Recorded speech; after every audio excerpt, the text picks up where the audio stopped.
കടക്കാൻ പോകുന്നില്ല.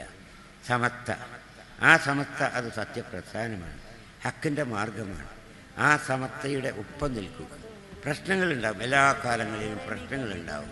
ആ പ്രശ്നങ്ങളുണ്ടാകുമ്പോൾ ആ സമത്ത എന്താണോ പറഞ്ഞത് അത് മനസ്സിലാക്കിക്കൊണ്ട് അതിനു വേണ്ടി ശക്തി പകരുക, അതിൻ്റെ ഒപ്പം നിർത്തുക, അതിൻ്റെ കൂട്ടായ്മയിൽ പങ്കുചേരുക.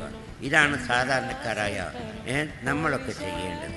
അല്ലാതെ സമത്ത ഒരു കാര്യം പറയുമ്പോൾ അത് കേൾക്കാൻ തയ്യാറില്ലാത്ത അവസ്ഥ നമുക്ക് വരാൻ പാടില്ല. ഈ അല്ലാഹു തആലാന്റെ ഈ അഖീദ, ഈ വിശ്വാസം, ഈ ആദർശം ഖിയാമത്ത് നാൾ വരെ ഇവിടെ നിലനിൽക്കണം. അതിന് സമത്ത നിലനിൽക്കണം. എല്ലാ ശക്തിയും നൽകി നിങ്ങൾ എല്ലാ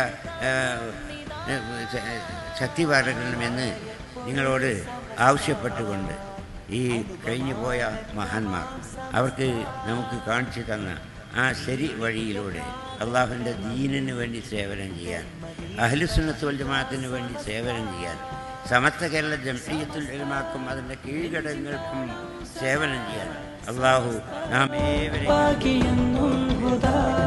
സമസ്ത നെഞ്ചിൻ താളം സദാ സമസ്ത